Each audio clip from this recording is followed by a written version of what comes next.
Permanent registration certificate కోసం విదేశాల్లో చదువుకున్న యువ డాక్టర్లు వారం నుంచి ఆందోళన చేస్తున్నారు. ఈ రోజైతే వాళ్ళ పేరెంట్స్ కూడా వాళ్ళకి జాయిన్ అయ్యారు. వాళ్ళతో మాట్లాడి తెలుసుకుందాం. సార్, డాక్టర్గా చూడాలనుకున్న మీరు రోడ్డు మీద ఆందోళనకు దిగారు. దీని గురించి అవి ఏమంటారు మీరు? నా పేరు రామాంజనేయులమ్మ. నేను ఒక ఎఫ్ఎంజీ స్టూడెంట్ తండ్రిని నేను. గత వారం రోజులుగా వాళ్ళు హంగర్ స్ట్రైక్ అని చేస్తున్నారు. సరే, వాళ్ళు ఏదో వాళ్ళు తిప్పలు పడుతున్నారని చెప్పి వదిలేసాం మేము.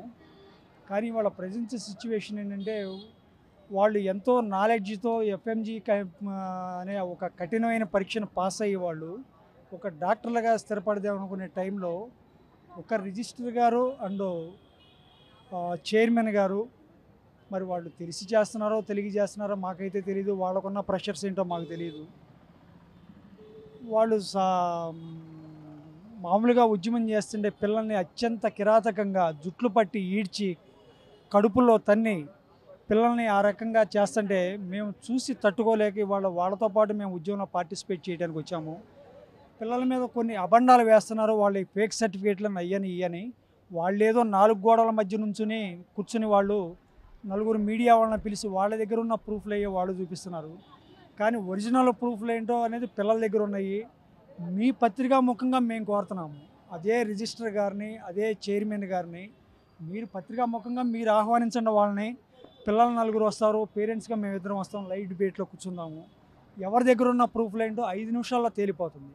అది తేలకుండా వాళ్ళు పిల్లల మీద అబండాలు వేస్తా నానా రకాలుగా మాట్లాడుతున్నారు. అది సరైన పద్ధతి కాదు. అది రెండోది ఏంటంటే, పిల్లల్ని ఆ రకంగా హింసిస్తూ వాళ్ళని నానా రకాలుగా ఇది చేసి వాళ్ళ అక్రమంగా వాళ్ళని తీసుకెళ్ళి అరెస్టులు చేస్తుంటే చూస్తా మేము ఇళ్ళ దగ్గర కూర్చోలేము. ఒకవేళ ఇళ్ళ దగ్గర కూర్చుని మేము చూస్తా ఇళ్లలో కూర్చుని ఉంటే బతికుండి కూడా మేము చచ్చిన వాళ్ళ కిందే లెక్క. ఇవాళ వాళ్ళతో పాటు మేము ఉద్యమంలో పార్టిసిపేట్ చేయడానికి వచ్చాము. వాళ్ళు సోమ మంగళవారాల్లో ఏదో నిర్ణయం తీసుకుంటాం, తెలుస్తామని చెప్పారు. సరే, మేము ఎన్ఎంసీ రూల్స్ ఫ్రెష్గా వచ్చిన ఎన్ఎంసీ రూల్స్ గైడ్లైన్స్ ప్రకారమే వాళ్ళకి న్యాయం చేయమని అడుగుతున్నాం. అదే రిజిస్టర్ గారు 1 year ఇంటర్న్షిప్ చేయండి అని చెప్పి సంతకం పెట్టి వాళ్ళకి ఇంటర్న్షిప్కి అవకాశం ఇచ్చి, ఇంటర్న్షిప్ ఇంకొక నెలలో ముగిసిపోతుంది వాళ్ళకి పిఆర్లు ఇవ్వాల్సిన సందర్భంలో ఆయన మెయిల్స్ పంపించేసి ఇంకో మీరు 2 ఏళ్ళు చేయండి, 3 ఏళ్ళు చేయండి అని చెప్పి అక్రమంగా వాళ్ళకి మెయిల్స్ పంపించారు. అది సరైన పద్ధతి కాదు. అది వాళ్ళకి న్యాయం చేయమని అడుగుతున్నాం మేము. అలా ఇవాళ సరైన నిర్ణయం తీసుకోకపోతే రేపటి నుంచి మేము మా కార్యాచరణ ప్రకటించి మేము పిల్లలకి అన్యాయం జరిగే పక్షంలో మేము ఇళ్లలో కూర్చుని బతికే కన్నా కానీ చావటానికి రెడీ అయ్యి సిద్ధంగా వచ్చాం. మేము రేపటి నుంచి మేము పిల్లల తరపున ఇంకా కొంతమంది పేరెంట్స్ మాతో రేపు ఏడవుతున్నారు, పిల్లలు కూడా వస్తున్నారు. ఆమరణ నిరాహార దీక్షగా రేపటి నుంచి మేము కూర్చుంటున్నాం. అంటే రిజిస్టర్ గారు కావాలని వేధిస్తున్నారని మేము అనుకుంటున్నామమ్మా. అందుకే మేము కదిలిచ్చాము. మేము పోలీసుల హెరాస్మెంట్ని పిల్లలు తట్టుకోలేక రిజిస్టర్ గారు కావాలని వేధిస్తాం. మరి ఆయన ఇంటెన్షన్ ఎందుకు ఉందో, ఆయనకి పైనుంచి ఏం ప్రెషర్ ఉందో మాకు తెలీదు. మేమైతే పత్రికా ముఖంగా కోరుతున్నాము, ఆయన సీఎం సార్ దృష్టికి కానీ లేకపోతే డిప్యూటీ సీఎం సార్ దృష్టికి కానీ వెళ్లకుండా ఆయన మ్యానిపులేట్ చేస్తున్నారని మేము అనుకుంటున్నాము. ఇది వాళ్ళ సీఎం అండ్ డిప్యూటీ సీఎం గారి దృష్టికి వెళ్ళాలి.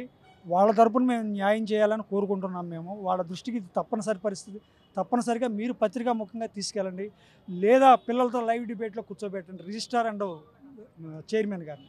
అంటే మీరు లోకేష్ గారిని, మంత్రి గారిని కలిసే అవకాశం? పిల్లలు లోకేష్ గారిని, మంత్రి గారిని అందరినీ కలిసామని చెప్పారమ్మా. వాళ్ళ దగ్గర ప్రూఫ్లు ఉన్నాయి. లేదు, మమ్మల్ని పిలిస్తే పేరెంట్స్గా మేము వచ్చి వాళ్ళని కలవటానికి రెడీ. మాకు ఎటువంటి ఈగో ప్రాబ్లం లేదు, మాకు ఏ పార్టీ సపోర్ట్ లేదు, మాకు ఏ పార్టీలో మెంబర్షిప్లు కూడా లేవు. మాకు మా పిల్లల జీవితాలు తప్ప ఏమీ అక్కర్లేదు. మీరు వారం నుంచి ఆందోళన చేస్తున్న ప్రభుత్వం ఎందుకు దిగి రావట్లేదు అంటారు? అనేది వాళ్ళకి తెలియాలమ్మా. మాకేం తెలుస్తుంది ఎందుకు దిగి రావట్లేదు అనేది? ఎందుకు దిగి రావట్లేదు అనేది వాళ్ళని అడగాలి. మీరు వెళ్ళి వాళ్ళు న్యాయబద్ధంగా చేస్తున్నారు, మీరు ఎందుకని వాళ్ళ హామీలు నెరవేర్చట్లేదని చెప్పి మీరు వాళ్ళని క్వశ్చన్ చేయండి పత్రికా ముఖంగా. లేదు, రిజిస్టర్ గారు మీరు ఎందుకని పిల్లల్ని లైవ్ డిబేట్లో రమ్మంటే మీరు ఎందుకు రావట్లేదని చెప్పి వాళ్ళని క్వశ్చన్ చేయండి. మీరు టైము డేటు చెప్పండి. పిల్లల్ని తీసుకుని 2-3 పేరెంట్స్ మేము రావడానికి ఎనీ టైం రెడీగా ఉన్నాం. 5 నిమిషాల్లో తేలిపోతుంది ఎవరు అబద్ధం ఆడుతున్నారు, ఎవరు నిజం మాట్లాడుతున్నారు అనేది. ఇదే రిజిస్టర్ గారు మీరు 1 year ఇంటర్న్షిప్ చేయండి అని లెటర్లు ఇచ్చింది నిజం కాదా? ఆయన సంతకం చేసి ఇచ్చింది నిజం కాదా? మీరు ఎందుకని అడగట్లేదు ఆయన్ని? మీరు అలా ఎందుకు ఇచ్చారు కూడా? ఇప్పుడు ఎందుకు ఇలా అబద్ధం ఆడుతున్నారని చెప్పి నేను పత్రికా ముఖంగా నేను ఒక పేరెంట్స్గా అడుగుతున్నానమ్మా. మీరు ఎందుకని అడగరు వాళ్ళని? క్వశ్చన్ చేయండి. లైవ్ డిబేట్కి వాళ్ళని రమ్మనండి. పిల్లలు రావడానికి రెడీగా ఉన్నారు, పేరెంట్స్గా మేము రావడానికి రెడీగా ఉన్నాం. అంతేగాని 4 గోడల మధ్య కూర్చుని పిల్లలకి ఏదో అబద్ధం ఆడేసి వాళ్ళ ఫేక్ సర్టిఫికేట్లు అని అంటే అంటే ఎన్ఎంసీ సర్టిఫికేట్లన్నీ ఏమీ చూడుకోకుండానే వాళ్ళు కళ్ళు మూసుకుని పిల్లలకి ఎంబీబీఎస్ సర్టిఫికేట్లు ఇచ్చారా, లేకపోతే వేరే కంట్రీలో ఉన్న ఎంబీసీలు కళ్ళు మూసుకుని ఇచ్చేసారా, వాళ్ళ మీద అబండాలు వేస్తున్నారా రిజిస్టర్ గారు? అదే అనుకోవాలి.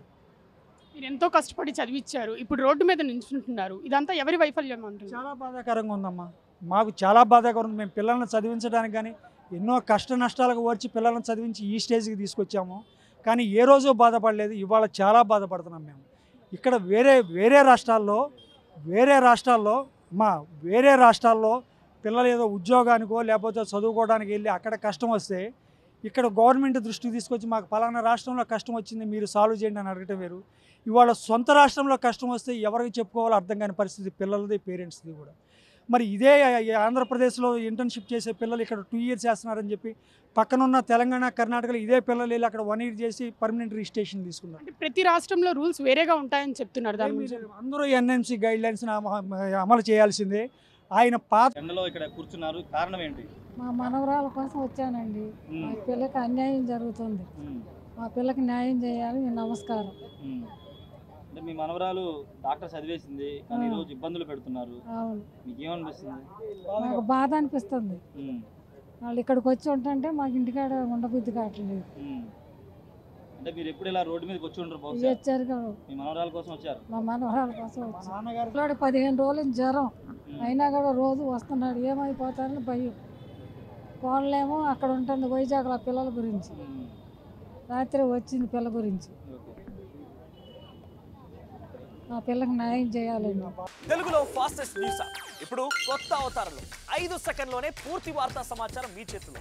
సోషల్ మీడియా ట్రెండ్స్ మీ కళ్ళ ముందుకే live TV and voice search ఆప్షన్స్తో ఇప్పుడే డౌన్లోడ్ చేయండి. యాప్ లింక్ డిస్క్రిప్షన్లో ఉంది.